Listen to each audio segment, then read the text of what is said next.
Hi everyone, मैं हूं आपकी डाइटिशियन आयशा और आज हम बहुत इंपॉर्टेंट टॉपिक डिस्कस करने वाले हैं जो कि वेट लॉस के साथ हेयर लॉस किस तरीके से एसोसिएटेड है या कौन सी वजूहात हैं जिसकी वजह से अगर आप वेट लूज करते हैं तो आपके बाल भी गिरना शुरू हो जाते हैं। आइदर ये एक्यूट होता है, क्रॉनिक होता है, ये ठीक हो सकता है, नहीं ठीक हो सकता। इसको आज हम डिटेल से डिस्कस करने वाले हैं, तो वीडियो का एंड तक जरूर।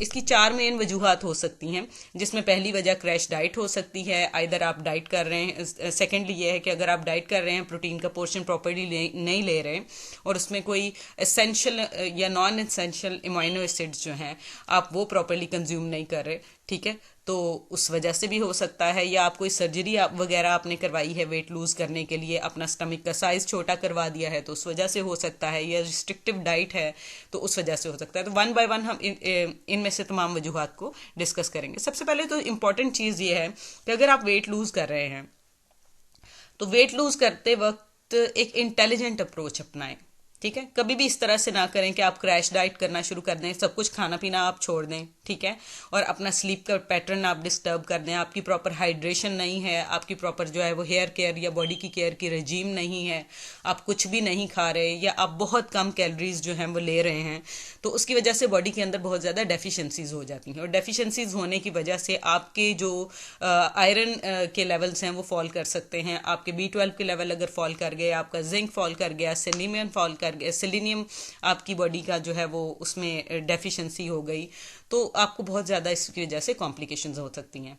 तो क्रैश डाइट की वजह से आपका जो फॉलिकुलर हेल्थ है उसके ऊपर बहुत ज़्यादा इश्यूज आ सकते हैं। और दो तरह की जो हैं वो वजूह प्रॉब्लम्स जनरेट हो सकती हैं, जिसमें है एक्यूट और क्रॉनिक। एक्यूट टीलोजन एफ्लूवियम, ठीक है, और क्रॉनिक।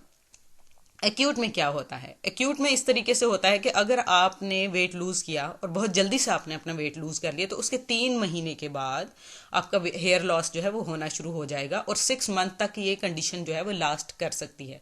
लेकिन अगर आप रिस्ट्रिक्टिव डाइट में हैं और कंटिन्यूसली आपकी बॉडी डेफिशिएंसीज का शिकार है और आपने इन इश्यूज को एड्रेस नहीं किया तो ये एक्यूट वाली फेज जो है वो क्रॉनिक में एंटर हो जाती है।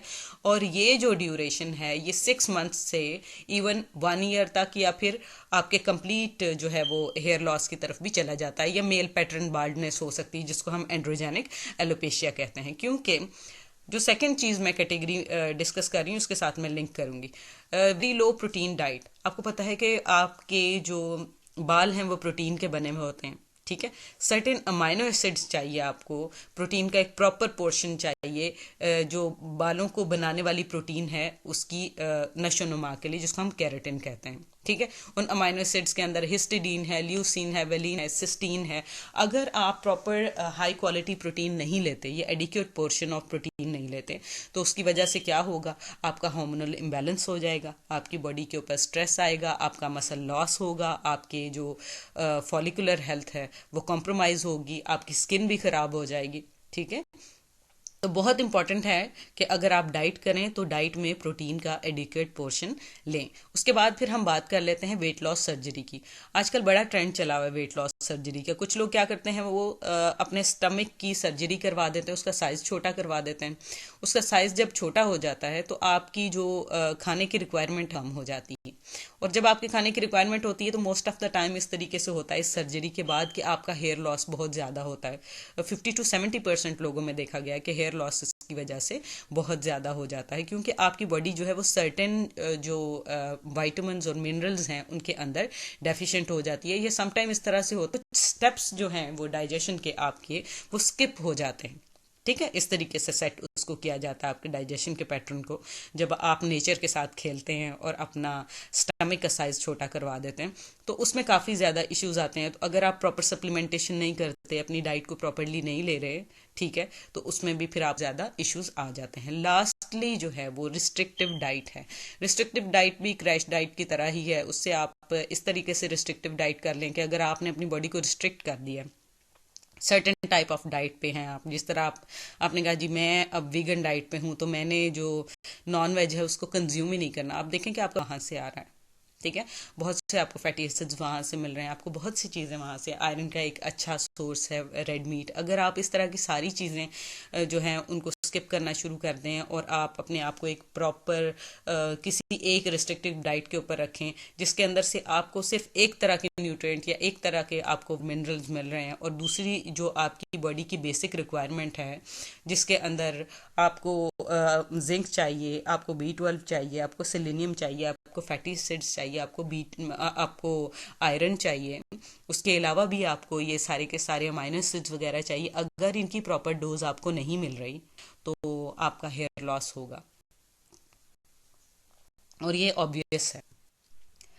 अब हम बात कर लेते हैं इसको प्रिवेंट किस तरीके से किया जा सकता है। इसको प्रिवेंट जब भी आपने अपना वेट लॉस करना है तो इम्पॉर्टेंट चीज़ जो माइंड में रखने वाली है, एक एजुकेटेड अप्रोच अपनाएं, एक प्रॉपर पैटर्न अपनाएं। ठीक है। वेट लॉस के साथ आप कोई एक्सरसाइज करें बहुत अच्छी सी, अपनी डाइट को अपनी जो बॉडी की कैलोरिक रिक्वायरमेंट है उससे इतना ज़्यादा कम ना करें कि आपकी बॉडी डेफिशिएंसीज के अंदर चली जाए। ग्रेजुअली अपनी बॉडी को ट्रेन करें। अगर आपकी कैलोरिक रिक्वायरमेंट 2000 कैलोरीज है इन केस, ठीक है, तो आप उसको इनिशियली क्या करें, 1800 कैलोरीज पे लेके आएँ, फिर उसको 1500 कैलोरीज पे लेके आएँ। तो ग्रेजुअली उसको कट डाउन करें और उन अपनी डाइट के अंदर इस तरह की वो चीज़ें रखें जो कि न्यूट्रिएंट डेंस हों। ठीक है। लेकिन आपको वो वेट गेन जो है वो ना करवाएं, आपको वेट लॉस के अंदर हेल्प करें। ठीक है। एंटी इन्फ्लेमेटरी डाइट्स हों, एंटी बैक्टीरियल डाइट्स हों। ठीक है। स्ट्रेस रिप्रेसेंट्स हों। देखें, अगर आपके बाल गिरेंगे, अगर आपने वेट लॉस कर भी लिया बड़ी मेहनतें करके और अपने आप को भूखा रखे, अगर आपने वेट लॉस कर लिया और आपके सर पे बाल ही कोई नहीं है या आपके सर पे 2 बाल रह गए, तो डेफिनेटली आपको बहुत ज़्यादा स्ट्रेस होने वाला है। ठीक है। अब स्ट्रेस जब आपको होता है तो उसकी किस तरीके से आपकी बॉडी के ऊपर असरात आते हैं। जब आप परेशान होते हैं तो आपके ब्रेन की जो नर्व्स हैं वो सिकुड़ जाती हैं। ठीक है। वो कंस्ट्रिक्ट होती हैं। जब वो कंस्ट्रिक्ट होती हैं तो आपके ब्रेन को कम सप्लाई पहुंचती है ऑक्सीजन की।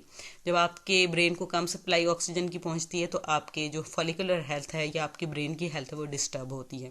जब आपको स्ट्रेस आता है तो आपकी बॉडी के अंदर कॉर्टिसोल का लेवल बढ़ जाता है और आपकी बॉडी के अंदर विटामिन डी और विटामिन B12 के जो हैं वो लेवल्स ड्रॉप कर रहे होते हैं, या फिर आपकी बॉडी के अंदर डिफरेंट चीज़ें जो हैं वो इम्बैलेंस चल रही हैं एट अ टाइम। जैसे आपका कैल्शियम विटामिन डी जो है वो नॉर्मल रेंज में नहीं है, या आपकी बॉडी में फ्लक्चुएशन चल रही है, मैग्नीशियम पोटाशियम की आपकी बॉडी में फ्लक्चुएशन चल रही है, ये B12 आपके प्रॉपर नहीं है, तो आपकी बॉडी के ऊपर स्ट्रेस आता है।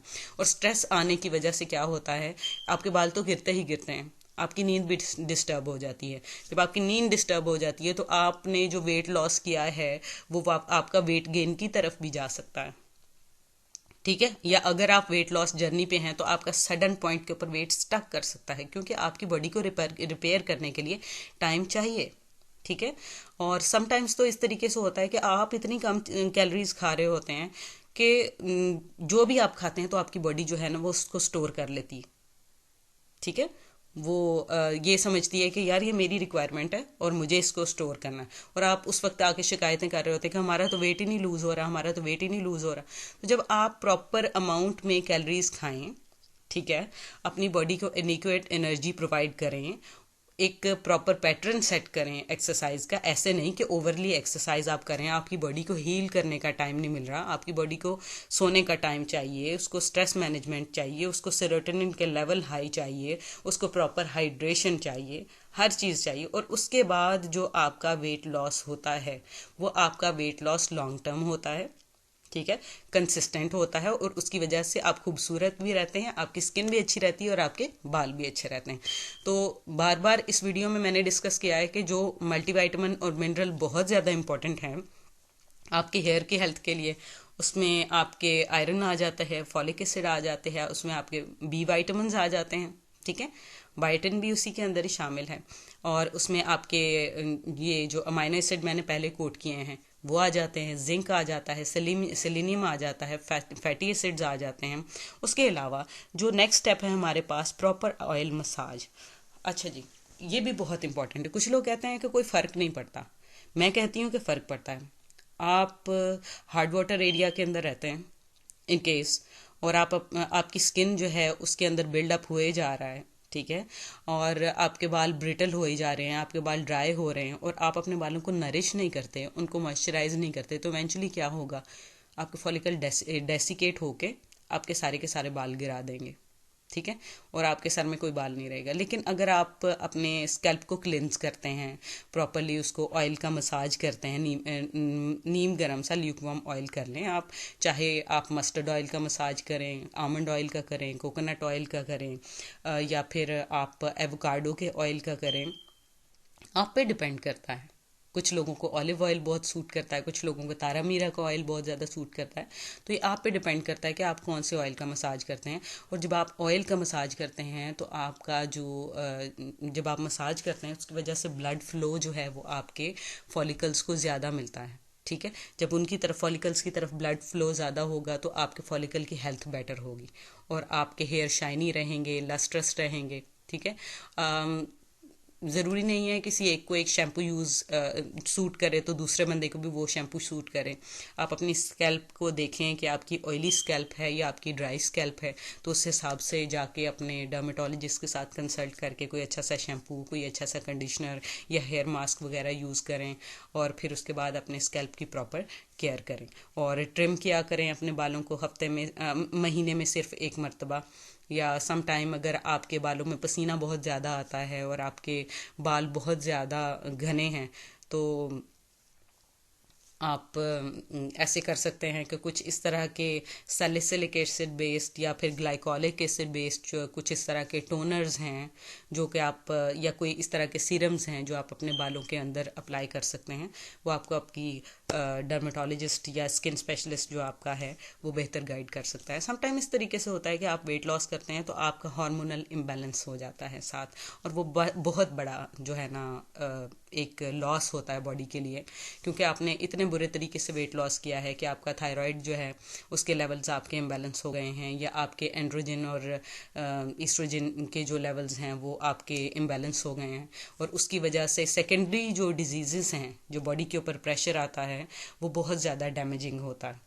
ठीक है, तो जब भी वेट लॉस करें तो प्रॉपर गाइडेंस के साथ वेट लॉस करें, प्रॉपर इंफॉर्मेशन और एजुकेशन के साथ वेट लॉस करें, और अपने वाइटामिन्स को, अपने मिनरल्स को, अपनी डाइट को और अपनी जो रेजीम है एक्सरसाइज की और अपना जो लाइफस्टाइल है उसको भी साथ बैलेंस करें, तो आपके वेट लॉस के रिजल्ट्स जो हैं वो कंसिस्टेंट रहेंगे, लॉन्ग टर्म रहेंगे, आपके हेयर की हेल्थ अच्छी होगी, आपकी फिजिकल हेल्थ अच्छी होगी, आपके मूड इंप्रूव होंगे और आपकी स्किन की हेल्थ भी अच्छी होगी, आप काफ़ी बेटर फील करेंगे। नेक्स्ट वीडियो तक के लिए अल्लाह हाफ़िज़।